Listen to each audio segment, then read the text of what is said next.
Peter, you use the concept of information to differentiate what you mean by free will from many other people. I want to understand what you mean by information and how you use that to define free will. Okay, so there are various definitions of information. One that I especially like is Gregory Bateson's. He was a biologist. His definition was it's a difference that makes a difference. Right? It's not simply enough to have a reduction of possibilities, as in the Shannon account. For a biological system, it's a difference that makes a difference. For a neuron, information is the satisfaction of its criteria for firing. And those criteria are physical criteria for firing, but those physical criteria for firing realize informational criteria for firing, such as, is a person, has red hair, and is a politician. So for information in biological systems, we should think of information as criterial satisfaction. Okay, let's go through the step-by-step process at its deep level that enables you to use information to describe free will. The first is that you believe that information has a causal property in the universe. How does that work? Right, so information is not causal as a force or a kind of energy, because that's not what it is. Information sets parameters on what will count as valid input that will make a neuron fire. And those parameters have to be met before that neuron will fire. That delimits what kinds of particle paths can become real. You'd say, well, why did this causal chain happen among particles? Well, it happens to be one that was a physical causal chain that was part of this neuron triggering this neuron, triggering this neuron, and so forth to fire. But let's take a step back and think about the neural code. The standard view of the neural code has been that it's a sort of Newtonian cascade of, this billiard ball hitting this billiard ball. But in this case, we're talking about action potentials. This action potential comes along and makes that neuron fire an action potential and so forth. But it's kind of a Newtonian conception. I'm saying that's not wrong. That's just half the story. And people to date have been thinking about the neural code in an incomplete way.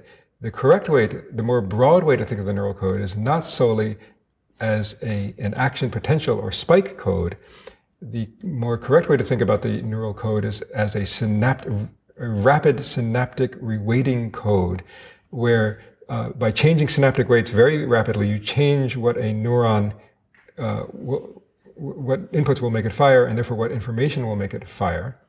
And if we think about the neural code in this way, as rapid changing of informational parameters, then the informational parameters having to be met for the next neuron to fire play an essential role in delimiting what particle paths can become real versus not. Okay, so that gives you information as something that is causal in the universe. Yes, causal, but not as an energy, but as a kind of constraint on what is possible. Then the second step is that once you have that information defined in neural terms, you need to make that such that it is irreducible in its current form. You can't go backwards, because it then becomes something that is an ultimate fact that's non-reducible at that point.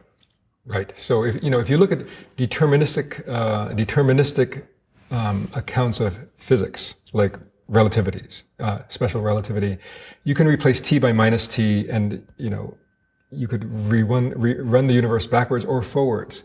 A puzzle is then, there's multiple puzzles, but in the case of biology, you can't run the system backwards. Why? Because when criteria have been met, there are essentially infinitely many ways to meet those criteria. Now, this neuron fires because its criteria have been met. You don't know which of those multiple possible events, one of which did happen, was the one that made it happen. So you can't run the system backward in time. So I don't think any sort of deterministic conception of physics is going to easily be able to account for the meeting of informational criteria by neurons. On top of that, there are certain problems of deterministic physical accounts of reality. So for example, why is there a now? Why is this moment privileged over all the others? I think that the evidence, at least from quantum theory, is that the world is indeterministic. All right, so I want to make the final step. You have information as causal in the universe. It's once you have it, it's an ultimate fact. You can't go back and reconstruct it. The how then do you take information at the neural level and create a version of free will that you think is robust? Right. So how does information cause subsequent information processing to be different than it otherwise would have been? Well, say this neuron fires. Let's say it is a concept neuron like a Jennifer Aniston neuron. Well, that fact then can change the parameters on other neurons, which will realize new informational constraints on new neural activity. So, for example, a new set of constraints might be, what are people associated with her? And then you'd say, well, there's the TV show Friends, and there was this other actor, and so forth. So you have to think of it then at the level of information causing information. Yes, it's always realized in a particular physical realization of these neurons or these particles versus those, but you can't easily take information out of the equation because information is the set of parameters that have to be met. That in fact, all of these multiple